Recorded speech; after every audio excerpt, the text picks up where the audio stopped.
Hi, Aquarius. I love my Aquariuses.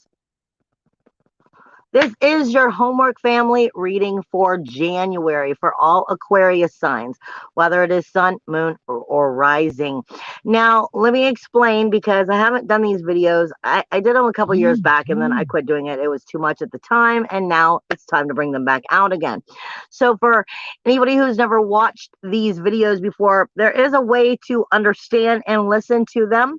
And I just want to throw that out at you so that you know how to approach it. And if you're getting a little confused, there's a little banner going across the bottom of the screen. It helps to explain how to listen to these readings so that you can better understand how it will benefit your own personal life. Again, this is homework family reading for Aquarius, sun, moon, rising. Now, if you are an Aquarius sun sign, I am really getting into the core. I'm getting into the core of who and what you are right now. And it is best for you to try to apply this knowledge that I'm giving you into understanding your core energy. But if you are a moon Aquarius sign, then I'm more or less tapping into what's going on with you emotionally as well as physically, the body physically, and what that is doing to you so that you can help yourself adjust emotionally, think, and, bring yourself through this in the most healthiest way. And if you are a rising Aquarius, I'm really getting into your manifestation. Excuse me, I'm really getting into your manifestation and your 3D reality, how you're viewing and seeing the world around you. So this is just helping you to understand it from a larger spectrum, because the way spirit, my guides, tend to explain to me that these readings, not even these readings, a true astrologer, a real true astrologer, according to what spirit is giving me and how my guides explain it, is an astrological chart. You don't just have one. Technically, every single human being has technically 5 going at one time. So when I say cycles within cycles, yes, literally, I mean it that way. And the way that I'm explaining it for you to listen to these readings in the form of sun, moon, rising is another way of helping you to understand it from all 5 going at one time. So if you are like a Leo moon, go back and listen to the Leo moon reading when I do it. I haven't done it yet, but I'm giving you that as an aspect to help you to understand yourself from all aspects, from all directions of yourself, and will help you grow. Now, with that being said, hold on, let me have a sip of my drink, because the more I start channeling the stuff, the more I get thirsty. All right, Aquarius. You guys are probably going, unless you've really come full circle, and even if you have, you're still going through some major times right now within yourself. For one, because technically you're walking through your 12th house. For two, we've come into the age of Aquarius, yet we haven't. And what I mean by that is we have entered the age of Aquarius, but there's so much Piscean age left to destroy so that we can actually become that energy of the age of Aquarius.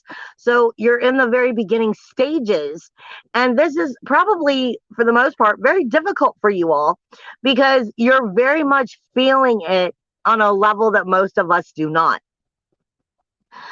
With that being said, let's jump back into the month of January. The month of January, like I said, depending on when your birthday is, you're actually just entering your 12th house.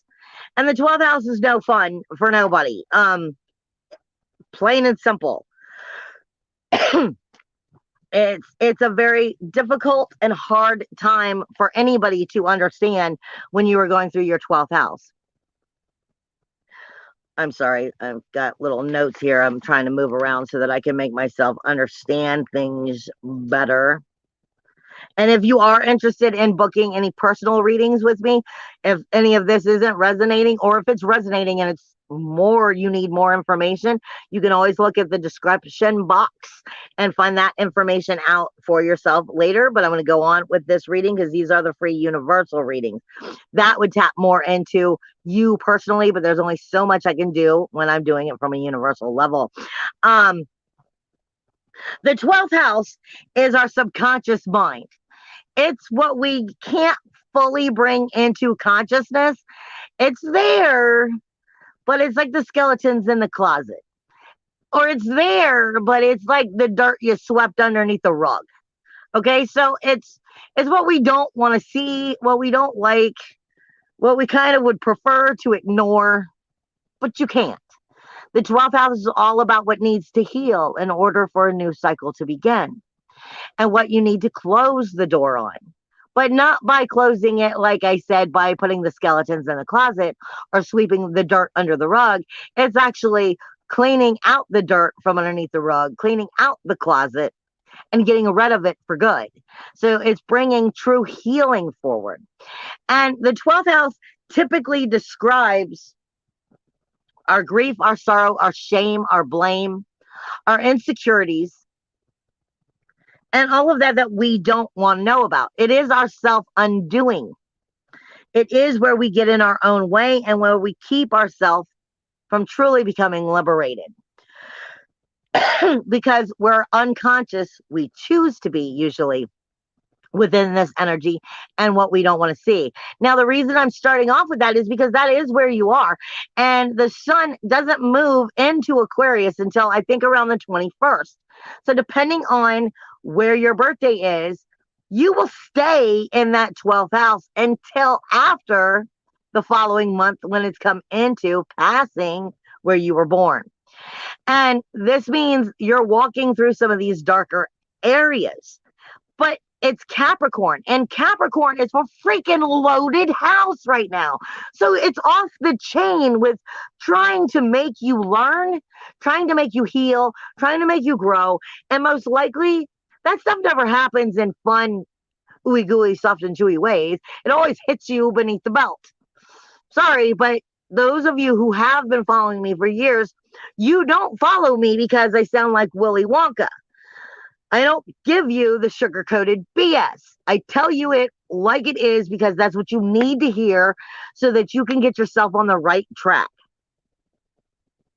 Now, you've got to understand, your 12th house, up until at least the 21st, has the sun there. The sun is illuminating everything you don't want to see, especially about yourself. Everything that you don't want to acknowledge and you don't want to heal. Everything that you're insecure about. You have grief, your own inner blame, your shame, all of that stuff that's icky. It's being like shoved all up in your face. Not to mention Pluto is here. And Pluto's been here for years. But the difference now is Pluto's coming to the end of its reign here. It still has a few more years. But now it's starting to be like, seriously, what part of I've been trying to teach you this for years aren't you getting? And the way Spirit gives it to me, my guides, is you should just look at Pluto, no matter what sign it's in, is though I walk through the shadow of death, I will fear no evil. So this is saying, what part of yourself are you afraid of? What part of yourself are you so afraid or so ashamed or feel so guilty about that you will just continue to lie to yourself about it because it's too hard to face yourself? This is where the healing is needing to take place. And this is why it's hitting so hard. Ooh, beneath the belt. Hold on. I hope you didn't lose the screen. I'm sorry about that. I do all my work on my phone, and I don't know if you lost it or not, but I got messages coming in. So we're talking about grief, sorrow, shame, blame. We're talking about where we don't want to admit the truths. Pluto is, though I walk through the shadow of death, I will fear no evil. So this is saying there's nothing about you that is imperfect. There's parts about you that you think is imperfect. There's parts about you that you don't like. Well, you know what? That's okay. But it's called full circle and it's called balance. It's called being able to understand nobody is 100% light and nobody is 100% dark. Okay. We have, okay, when you have a soul, nobody is that. We have a balance to us. And I always say when I explain to my clients, you have got to learn to be able to handle, to you have got to be able to learn to handle and to control your inner chaos. Because if you cannot control that inner chaos, you will never truly be able to harness your full power. Because your full power is both the spark of the lightning of you, it's the spark of the connection to everything. And that has chaos in it. There is no birth without death. There is no resurrection or renewal without death. There is no light without dark.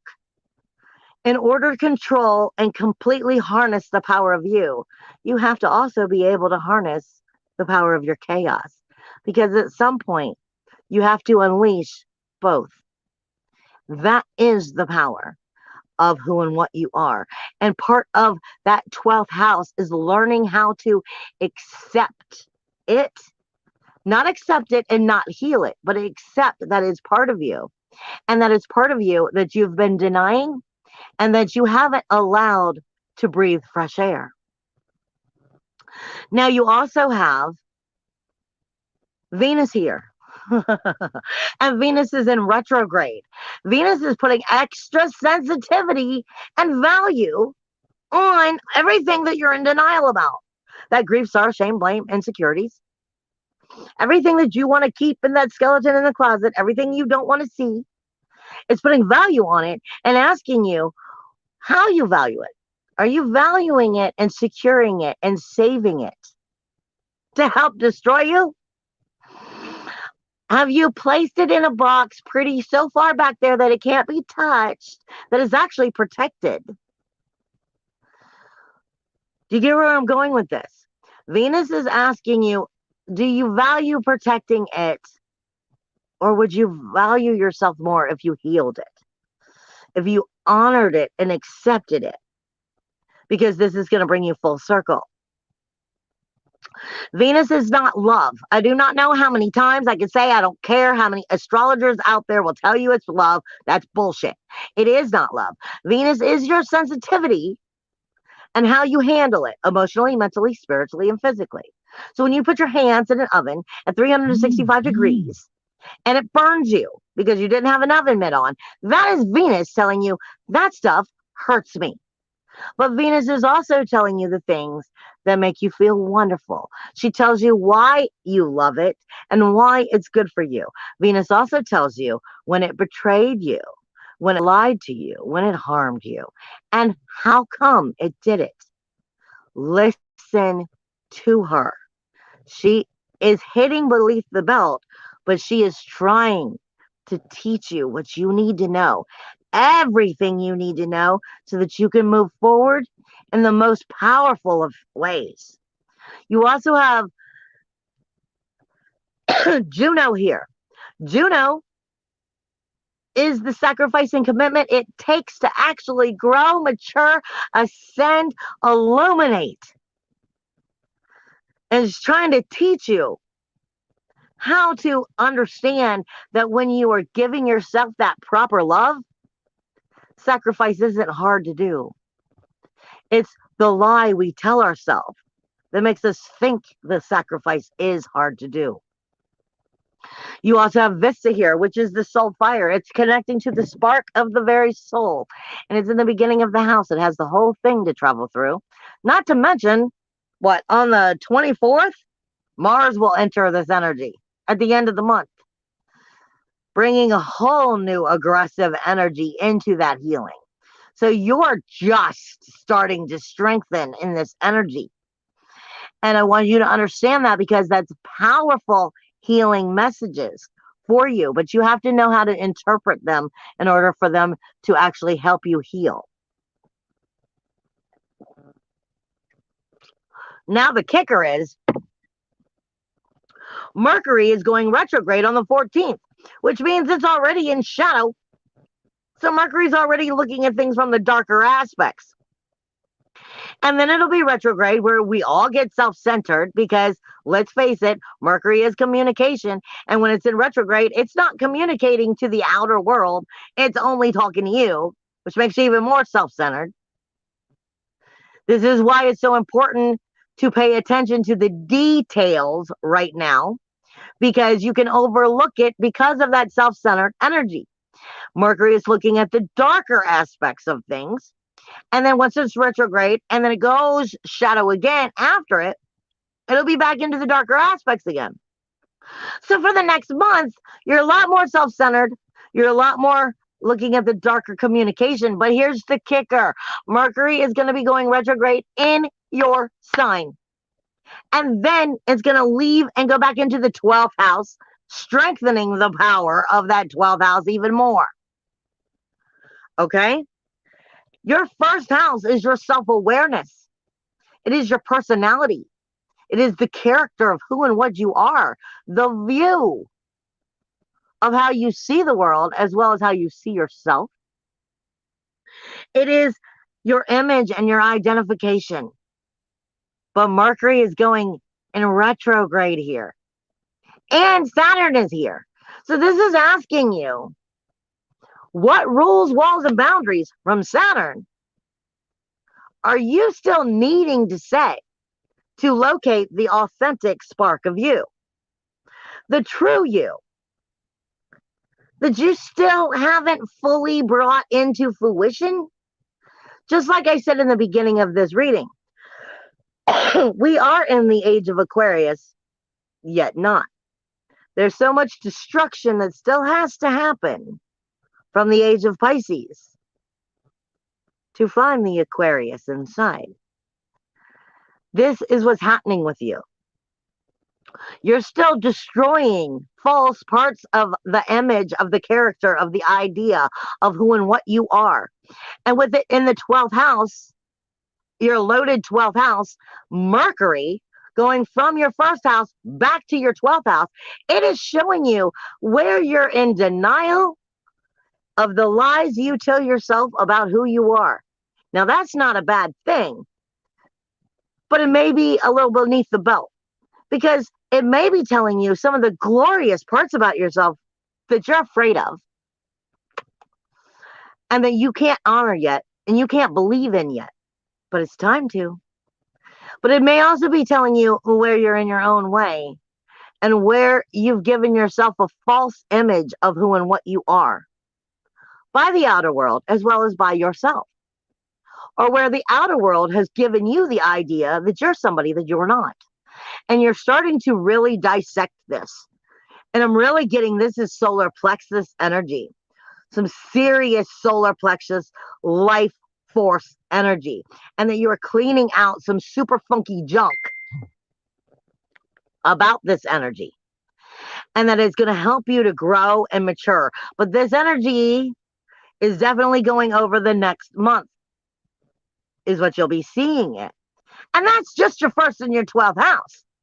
Okay? Yeah, the full moon is going to be coming in around the 17th, which I'm going to hit when I get towards, actually,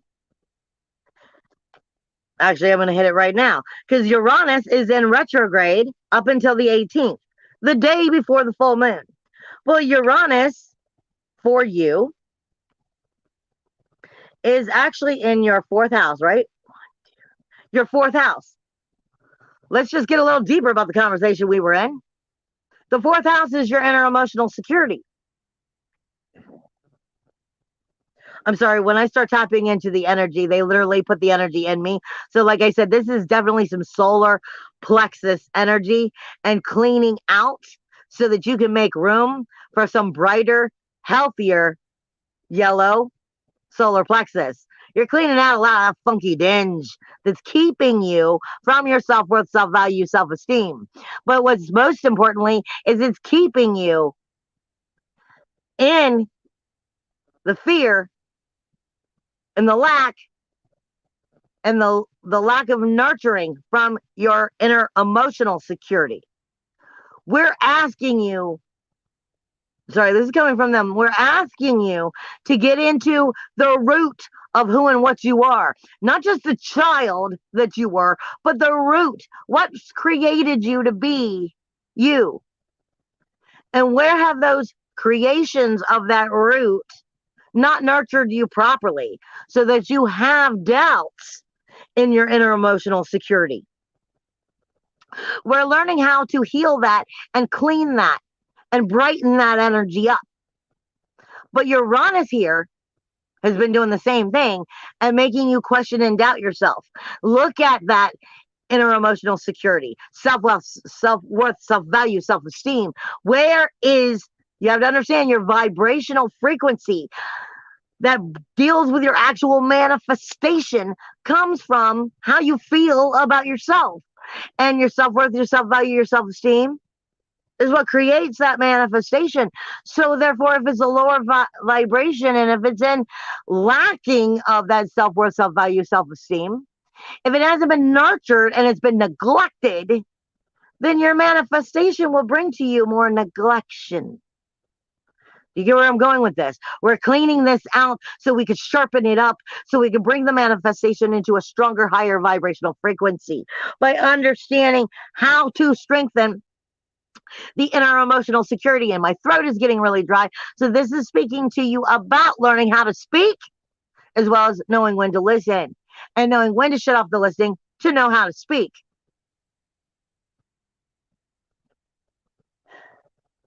This is returning to the true self, the parts of yourself that you're afraid of or that you're not even aware of.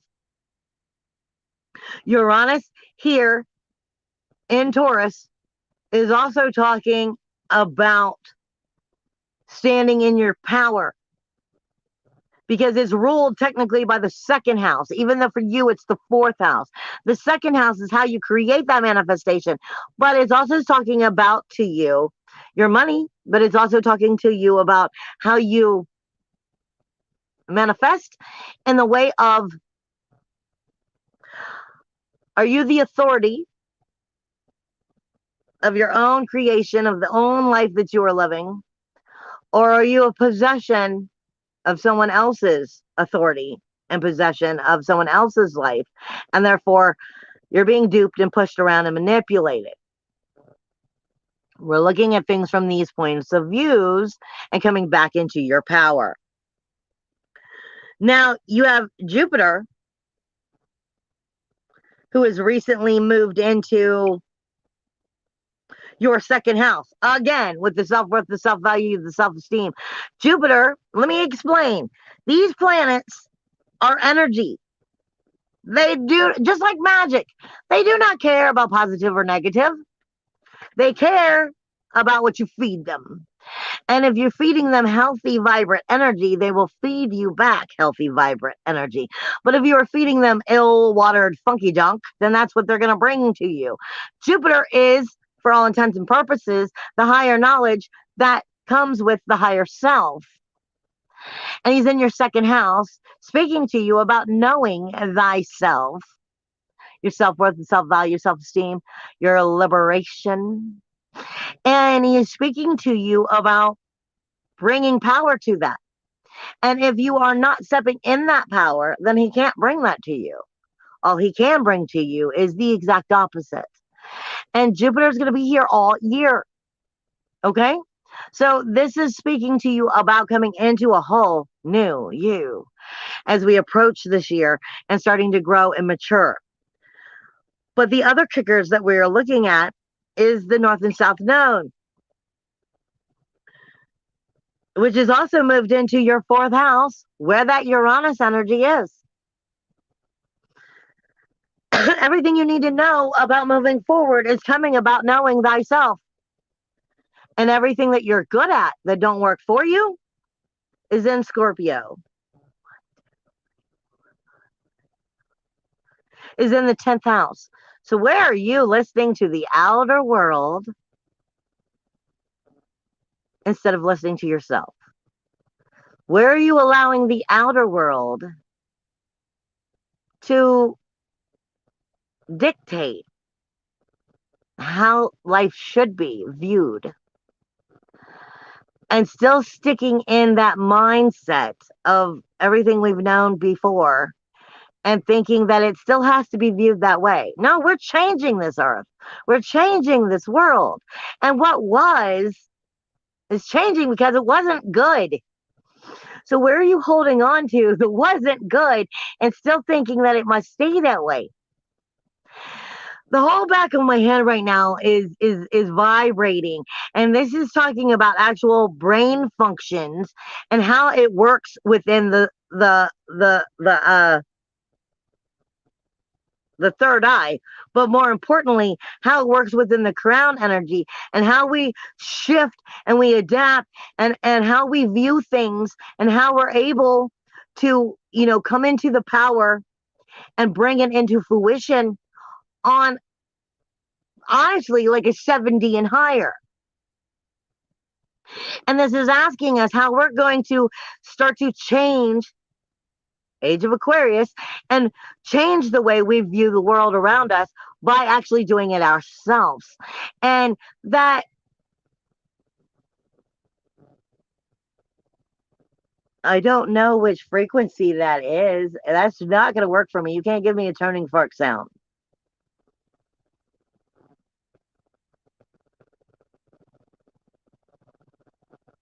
If they actually make that to where I can understand it, I will say for that. But like I said, we're looking at we're looking at your south node being in the 10th house. So it's the authority of the outer world. Where are we changing the authority of the outer world? Where has the authority of the rules, the walls, the boundaries of the outer world told you it has to be that way? And where are you going to start being the Aquarius that you are and start showing the world, no, you got it wrong. We need to start changing it to be this way. And you are one of the ones who are supposed to be leading us right now. But you can't lead when you can't believe in you. And you can't fully bring us into, that's exactly what that vibration was. That has to do with that higher, like I said, 7D and higher.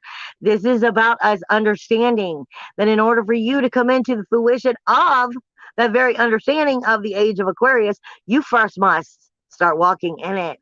You first must start seeing where the authority of the outer world is not going to be what you're going to allow anymore. And you're not going to fall or be duped by it. And you're not going to allow it to dictate to you how it will look. You have the choice to change that, but that means you must start doing it. You must start standing in that power and showing the outer world what you want it to see. You must take honor in it and what you're creating, for that is also part of your reputation. It is part of how your prestige, your professional world, the outer world, and the authority that you are creating. Remember, my beautiful souls, that you are the creator of everything of your life.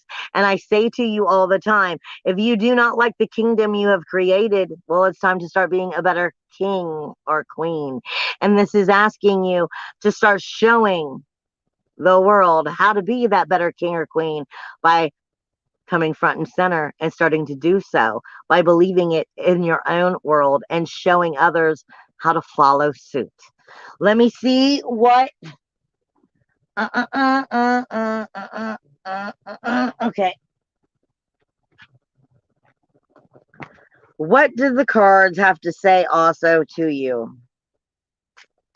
They are definitely telling you to listen to your third eye and your crown energy, do some meditations, do some extra energy to help yourself with that.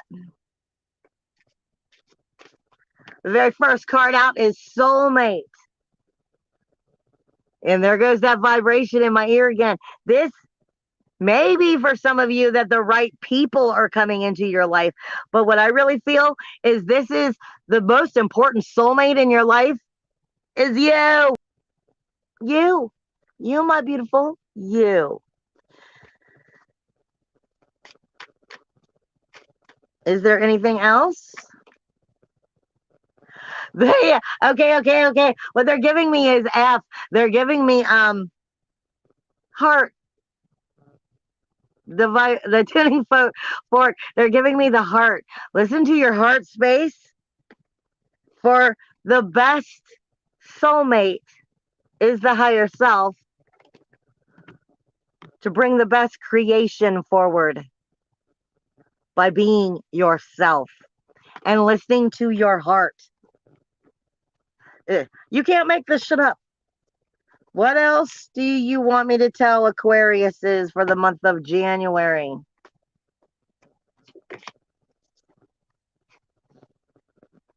Like I said, you can't make this shit up. Be your best self always. The only one that you have to try to make sure is happy with you is you. Because at the end of the day, the only person you can't leave behind, ignore, or forget, or decide that they're important or not important is you. You will always be with you. So start listening and loving you. I love you guys. Bye. I will see you in February.